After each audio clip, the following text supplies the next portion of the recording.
그 어쨌든 왜 계엄 선포문 있잖아요. 네. 어? 네. 증인이 그 작성해 오신 거.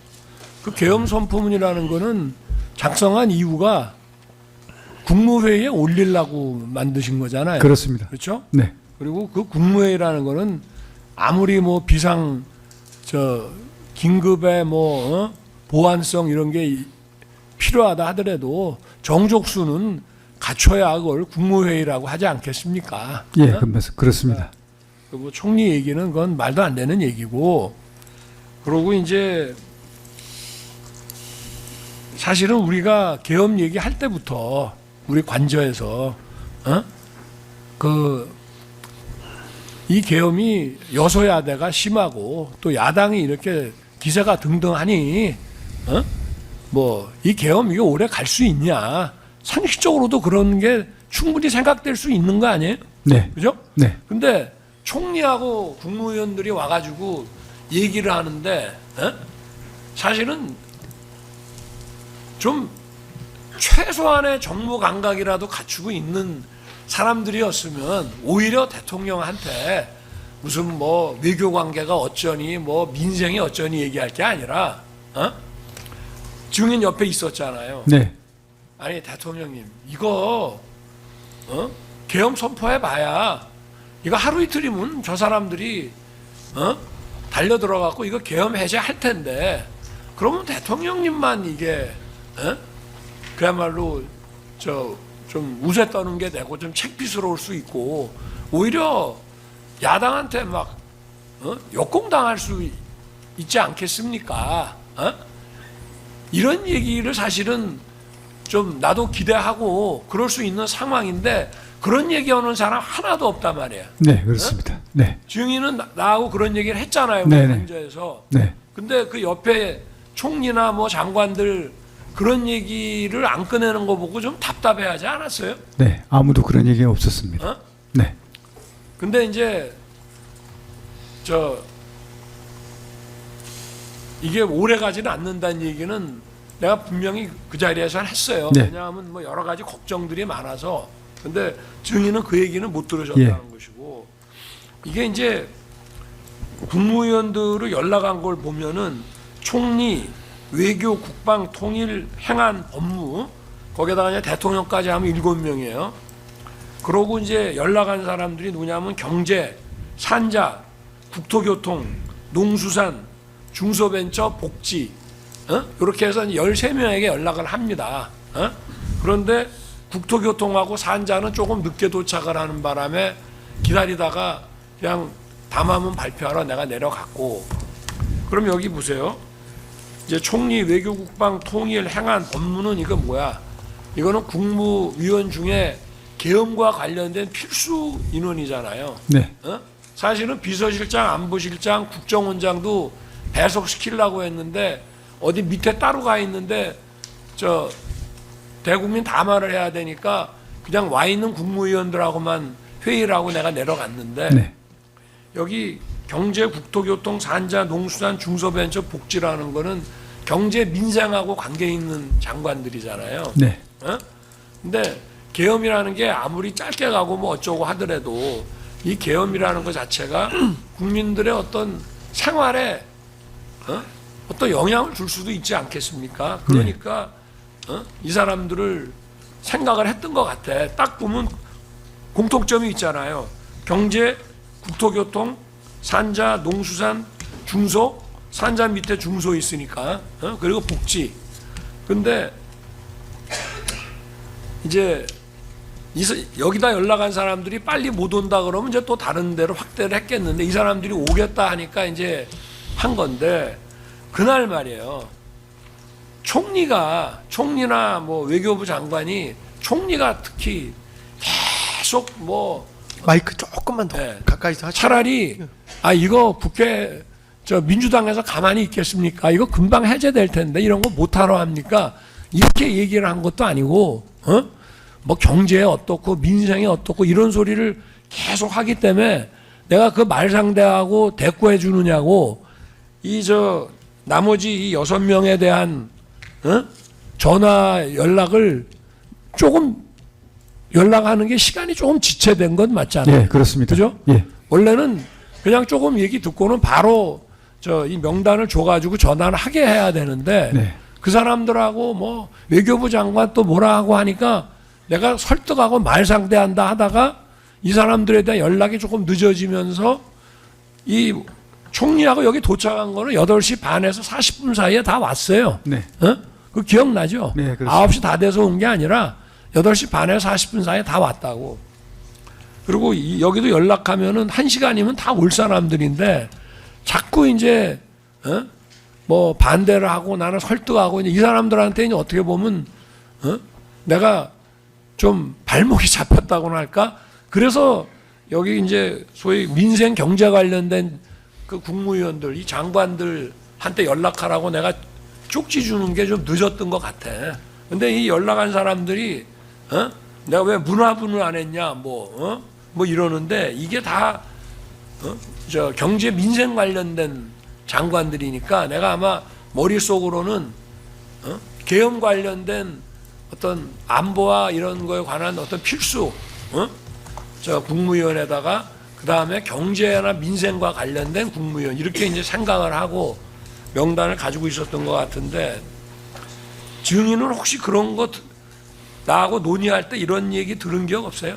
그러니까 저 안보 관련 저 계엄 관련 필수 국무위원에다가 경제 민생 관련 국무위원들을 저 부르겠다는 얘기는 들은 기억이 없어요. 그 우선 그 계엄에 관련된 인원들을 먼저 소집을 해서 네. 토의를 하고 나머지 그 계엄과 관련된 인원들은 순차적으로 부르면 되겠다 이렇게까지는 말씀하셨는데 토의를 구체적으로 다 마치고? 예? 그건 아니지. 토의하다 보면 시간이 얼마나 걸리는데 그냥 먼저 부르고 네. 얘기를 좀 하다가 그렇죠. 하다가 필요하면 사람들을 계속 부르겠다. 예, 그렇게 말씀하셨습니다. 토의를 완성한다는 거는 뭐 없는 예. 거니까. 그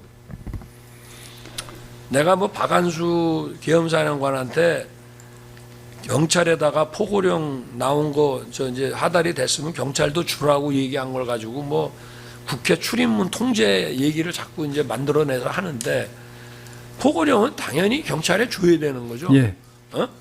아니 군의 계엄사의 제1번 유관기관이라고 하면 경찰 아닙니까? 네. 그러니까 당연히 주라고 한 거지 뭐.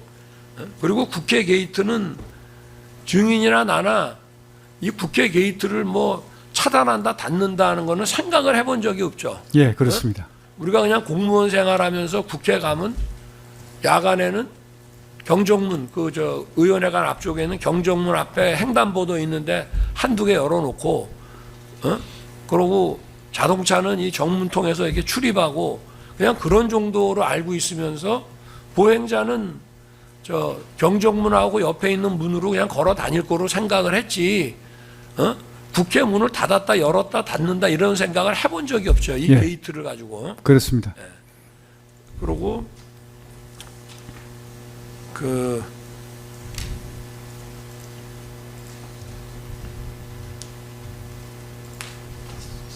일단 요 정도 하겠습니다. 예. 예. 다 하셨네요. 아, 배보임 변호사님. 예. 예, 배보임 변호사입니다. 네. 장관님. 그 마이크만 좀 가까이 해주십시오. 예. 저 유봉국 검사님이 제주신문 한 사항 중에 그 이른바 처상목 장관의 기재부 장관의 쪽지하고 그다음에 군사상 필요하고 선관위 관련해서 군사상 필요에 해당되지 않는다. 그 부분과 관련해서 여쭤보겠습니다. 근데 이 그 기획 처상목 장관 쪽지라고 하는 것은 사실은 이 계엄이 그 메시지 계엄이라는 건 잘 알고 계셨고 그래서 이거는 뭐 하루에 끝날 문제지만 이 요건이나 형식을 갖추기 위해서 이 소위 기재부 장관의 쪽지라는 것이 그 무슨 저 국무회의 안건으로 한 건 아니지 않습니까? 그렇습니다. 협조하기 위해서. 예. 그 장관님께서 이제 상정해서 작성을 하신 거고 네. 협조 사항이고 네. 이 쪽지가 구체적으로 효력이 있는지 여부도 내부적으로 이제 만드신 건데 여기서 구체적으로도 지금 저 검사님이 질문하는 게 뭐 예비비가 있고 국회라는 두 번째 항목에 문구가 있고 세 번째 국가 비상입법기구라는 이런 이야기가 있어서 마치 국회를 무시하고 국회를 배제하고 하는 것을 예정하고 있다고 해서 뭐 헌법재판소 탄핵 심판 때도 이름은 뭐 거론되고 했었습니다. 그런데 실제로 이거는 각 쪽지 중에서 소관 부처의 관할에 속하는 사항에 대해서 협조 사항을 지금 나름대로 상정을 해서 계엄을 할 때에 이러한 것이 필요할 수도 있겠다라고 해서 하신 거잖아요. 예, 그렇습니다. 그중에 예비비라는 것도 서로 뭐 국회를 편성해서 하는 게 아니고 기존에 예비비가 돼 있는 것 중에 기재부 장관이니까 여기서 예산을 확보할 수 있는 것이 있을 수 있겠다 싶어서 하신 것 같고 네. 그렇죠. 네. 두 번째 국회 보조금이라는 것,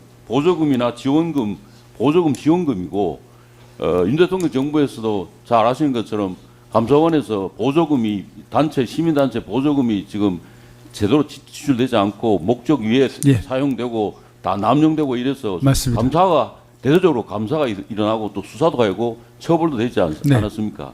그래서 그런 것들을 상정해서 그러니까 여기 임금이라는 것도 단체가 이렇게 편법으로 네.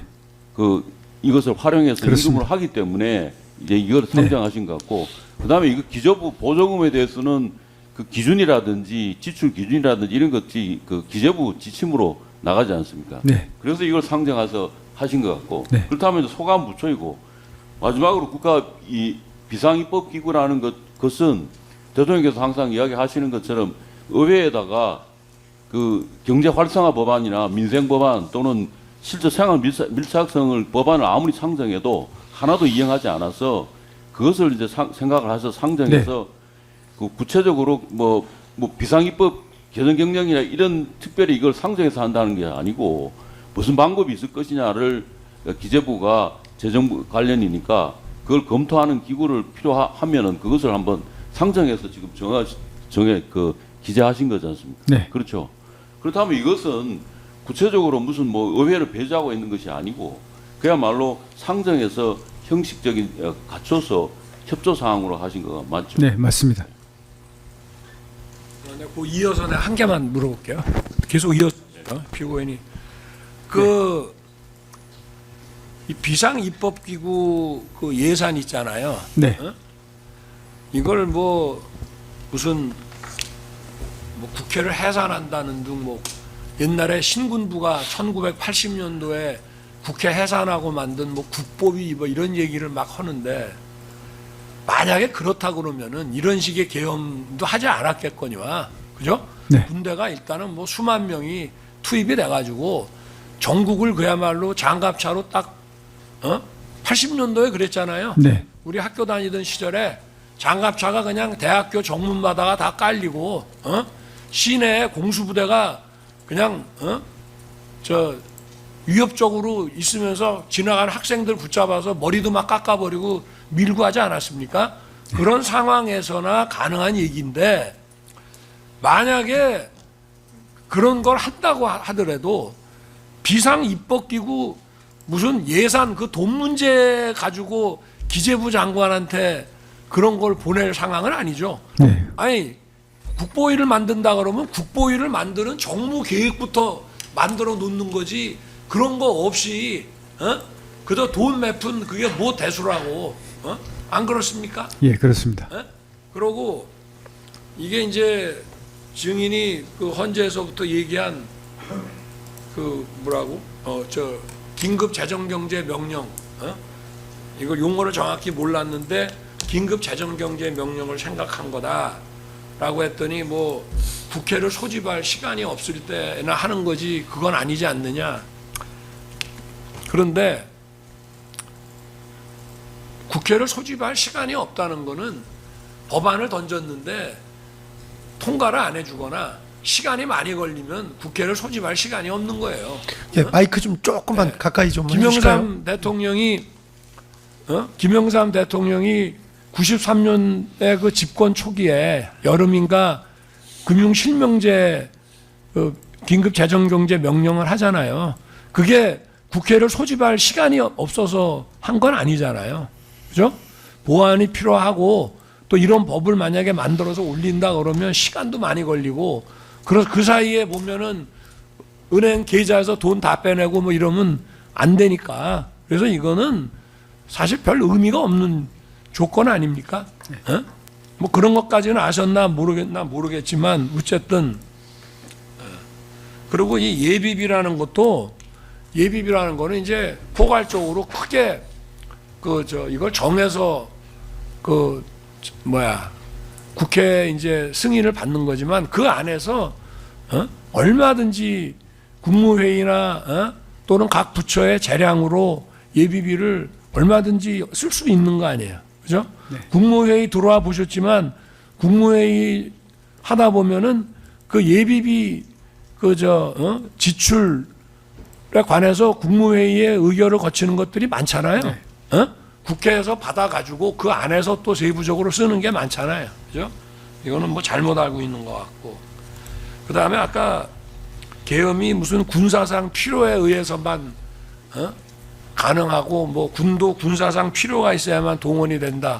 그거는 전시계엄의 교전 같은 경우만을 상정하는 것이고 이런 비전시에 꼭 무슨 군사상 필요가 없는 그런 소위 72년 10월 17일 특별선언 같은 거나 박정희 대통령 서거라든지 이럴 때에도 계엄을 선포하고 군이 또 요소에 다 투입이 됐어요. 네. 그죠? 네.